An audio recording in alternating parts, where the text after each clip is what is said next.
বয়স আজকাল এক সার্টেন গ্রুপ অফ মেয়েদের কিছু রিকোয়ারমেন্ট শুনলে মজাই লাগে। আর এটা পুরাটা শুনেন, দেখবেন কনটেক্সটটা বুঝেন। তাদের রিকোয়ারমেন্ট হচ্ছে 6 ফিট হইতে হবে, সুন্দর হইতে হবে, ফিট বডি থাকতে হবে, ওয়েল ড্রেসড হইতে হবে, ওয়েল ম্যানার্ড হইতে হবে, কিন্তু তাদের জন্য আবার প্লে বয় স্বভাব থাকতে হবে, যাতে করে রোম্যান্স অনেক এন্টারটেইনিং হয়।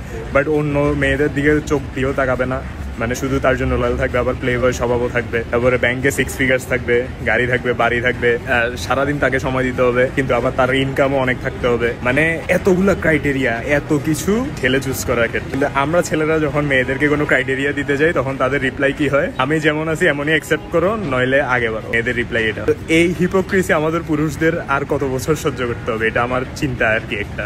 আর আফসোস লাগে, আমার নিজের জন্য আফসোস লাগে, আর আমার মতো যারা ছেলেরা এত হার্ডওয়ার্ক করতেছে তাদের জন্য আফসোস লাগে যে আমরা এত কিছু, এত ক্রাইটেরিয়া মিট করতে হয় একটা মেয়ের, আর মেয়ের বাপ মারে কনভিন্স করে বিয়ে করতে। বাট আমরা মেয়েদের জন্য কোনো প্রেফারেন্স রাখলেই আমরা কন্ট্রোলিং, আমরা অনেক ডিমান্ডিং, আমরা মিসোজিনিস্ট, মানে আমরা কোনো প্রেফারেন্সই রাখতে পারবো না।